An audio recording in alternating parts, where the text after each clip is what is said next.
Hi, I'm Andy Borkowski for Video Game Sophistry. Let's cue in the Bond music.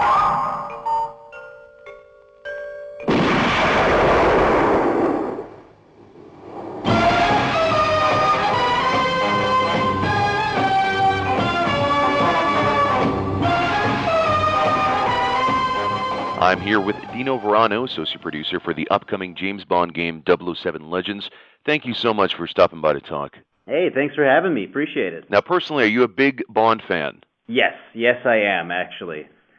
Very, very good to know. Now, what makes 007 Legends different from the dozens of Bond games before it?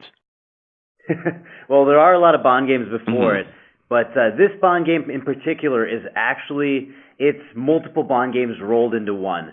As you may or may not know, this is a very special year for the James Bond franchise. It marks the 50th anniversary of James Bond in film. So, I mean, I was not around for the first couple, but Mhm. I've definitely grown to be a fan of them since. And what I'm really proud to announce of this one is it's taking, let's say, movies and films and stories from kind of like the 50-year Bond legacy and rolling it all together into this one comprehensive and modern and contemporary piece and package. Now, like you said, there's so much of a base to draw from. Is this game more in reference to the films or call back to some of the other great Bond games? This is a celebration of Bond in film. So Hmm. what we've done is we've taken five classic films and we've kind of woven them together into an overall kind of moving story arc per se. We've been very careful and worked very closely with Eon Danjak, the producers of the movies, to select films that not only kind of like highlight each actor that's ever played Bond, but also films that highlight Bond's kind of development and progression as a person, as a character, as an agent. Hmm. So really excited about this. You guys made the choice of Daniel Craig. Why not perhaps the Sean Connery? Personally, why go with the most recent iteration of James Bond? Well, I happen to indeed be a Sean Connery fan, Hmm. but the producers of the films have gone through a lot of work, and they've been working very hard to update Bond's image and kind of bring this new, more immediate, kind of grittier feel and modernize Bond in a way. And we wanted to be in direct support of them, and we wanted to kind of make this piece feel contemporary. Also, having this one Bond allows us to kind of unite the story and put it together in one continuous line in the modern day. Now, will this game seem very, very familiar for those who know the movies, and will it still be open enough for those who maybe don't have such an eclectic knowledge base of everything that is, the encyclopedia of James Bond? Yeah. Absolutely, Hmm. absolutely. I totally think it will be. And because one thing is, we've tried to stay as true as possible to the movies. That's why we've worked so closely with writer Bruce Fierstein. He's written several Bond movies. Worked very closely with Eon Danjak to make sure we've got kind of as pure a vision of Bond as possible for this game. So fans of Bond will see a lot of nods and a lot of kind of like homages to the previous Hmm. films. But the nice thing is that newer audiences and younger fans will be able to kind of experience all of these stories that their fathers may have talked to them about, or people Hmm. from past generations may allude to.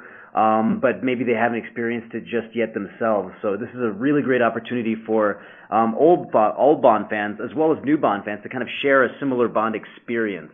Very, very well said. Now, in terms of the gameplay mechanics, what can we look forward to? Is this going to be more of a run and gun or varied sort of style of game? Well, that's up to the player, actually. We've Okay, given the player excellent. a lot of tools and gadgets, and it's really up to you. I personally like to sneak around, stealth. It does require you to be a little more patient, but you do feel, for me, it's a lot more rewarding rather Hmm. than just running through the game and gunning through. You do have that option as well. Hmm. I mean, whereas there are certain parts where stealth is required, but for the most part, it's up to your discretion. So I can just go in guns a-blazing. We have this new upgrade system where you can upgrade your weapons, add attachments to them. So let's say the run and gunner doesn't really care much for stealth. So no silencer for my weapon. I'll put a grenade launcher on the bottom of it, a reflex sight on the top of it, and just go to town, just taking these henchmen out. Otherwise, like your more tactical player, they could upgrade Bond's abilities to be stealthier. They could rely a lot more heavily on Bond's gadgets to kind of collect intel and data and figure out where the enemies are moving, how they're patrolling. I have my favorite personal gadget here is Bond's dart gun, which you have, some stealth darts, some tranquilizer darts. You have distraction darts that you can shoot into a wall, and it'll emit a little bit of a noise that guards will either break patrol or kind of separate to go investigate. It's a lot of fun, and we've given a lot of player choice. So it's really up to you whether you want to run and gun or kind of stealth your way through. Sounds excellent. Now, what are some of the benefits of playing the game in a more stealthy sort of way? You mentioned before you feel it to be more personally rewarding. Are there more tangible rewards for avoiding those guards and using all of these great gadgets that you alluded to? Absolutely. You do earn experience. As you stealth through, as you use these gadgets, you earn more experience, and you're able to use those points to kind of unlock more upgrades for Bond, unlock more upgrades for the gadgets. And it's also, you do encounter less enemies if the alarm isn't going off. So there you go. Yeah, absolutely. A little extra minute now could save you a whole lot of heartache later. Now, Bonds are famous for their arsenals. What weapons can we get our hands on in this one? Lots and lots of weapons. Lots and lots. Very good answer. Lots and lots of weapons. There's a huge variety of weapons. Some of them returning, some of them familiar, some of them new. The golden gun will be making a return in the multiplayer. Got my next question right there. Yeah. About that. Yep, absolutely. Yep, one shot kills, one bullet in the chamber, and have at it. That's actually one of my favorite game modes that's going to be returning from last year's title, which was GoldenEye Reloaded, is Golden Gun mode, and it's just fantastic. It's a lot of fun. People fight over the golden gun. The golden gun kills are worth more, but it is a challenge when you have 5 people going for you and you got 1 bullet in the chamber. So. Very, very exciting moments that are very much a throwback to probably one of the games that introduced people to video gaming in a lot of ways, the original GoldenEye. Yeah. Oh, totally. Whenever there's a Bond game, there's always gadgets. What kind of gadgets will we be playing with in this iteration? All right, so Bond's main staple of gadgets consists of 3 main items. These items have tons of different features and functions throughout, but what he's mainly equipped with for most of the game is going to be Bond's smartphone, Bond's wristwatch, and Bond's dart pen, which is my personal favorite. So a couple of things you can do. Bond's smartphone, you can use them as binoculars. You can take pictures with it. You can hack electronic items. You can use it to scan the environment for fingerprints, data, clues, evidence, all sorts of cool stuff like that. For his wristwatch, this is a really interesting one here. You can bring it up and it'll emit a sonar pulse, which kind of like basically maps enemies out on your radar, even through walls, around corners, so you can get instant feedback right away of what you're surrounded by, how many enemies are in your proximity, where they are, where they're headed, what they're doing. Also in the wristwatch is an EMP laser attachment. So you can use this to kind of hack a variety of acoustic devices. You can scramble speakers. You can hack different, lots of different other terminals and create distractions and lure enemies away. Also the dart gun, which I've already talked about a little bit, has several different kinds of darts. You can either tranquilize enemies silently. You can tranquilize enemies, or let's say there's a pesky scientist that, Bond doesn't harm civilians or anything like that. So you can put them to sleep. They'll wake up with like a huge headache and probably get fired for sleeping on the job, but you don't kill them.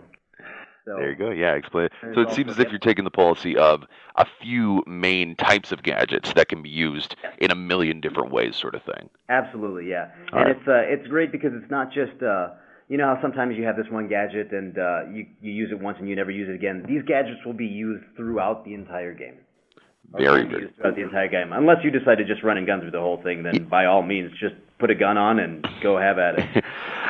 The upgrade system, very, very cool and great addition that everyone loves in these sort of games.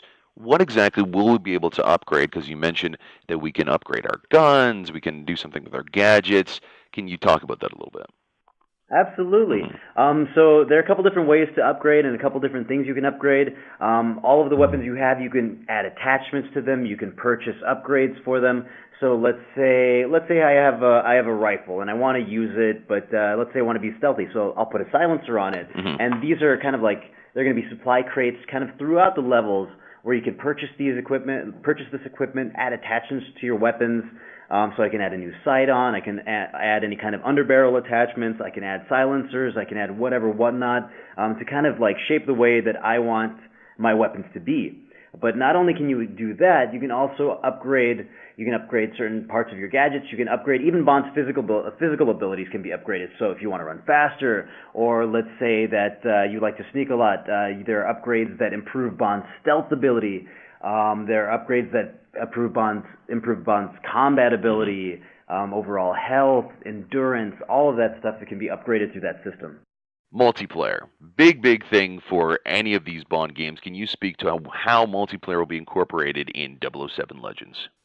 So we're going to have online multiplayer for Xbox, PC, PlayStation 3, and we're also going to have the return of one of my favorites, which is four-player split-screen couch multiplayer. For me, this is kind of a great throwback to the days of yore, where you actually sat in the same room as the people you were playing with. This is one particular thing that I'm a really big fan of because it happens far too often that I will get murdered in a multiplayer match and not be able to physically harm the person that did that to me. Yeah. So I think this is a great thing that we're bringing back and keeping part of the Bond franchise. Yeah, like we said before, it seems to be that was a lot of ways that people were even introduced to gaming, let alone to Bond games. So it's great to see that you're still giving a call back to that, but you're incorporating it in a very new and exciting setting. Absolutely. Now, very final thing, why should players pick up 007 Legends? I think players should pick up 007 Legends to be able to experience a culmination of the 50 years of the Bond legacy. It's a great way for, like I said earlier, new and old Bond fans alike to kind of experience this new but old but fresh but kind of classic thing. It's kind of an oxymoron here because we have something new, but there's so many classic things about it and so many iconic memories of these films and these sets and these places and these characters. I think people would really, especially if you're a Bond fan, you definitely have to pick this up. Well, very well said. Thank you again for talking to us. That's Dino Verano, the associate producer of 007 Legends. One last thing, when can we expect the game and for what systems? You can expect the game for PS3, the X360, and PC. It's going to be coming out in the U.S. October 16th, and in Europe it's October 19th. Make sure you pick up 007 Legends. I'm Andy Borkowski for Video Game Sophistry.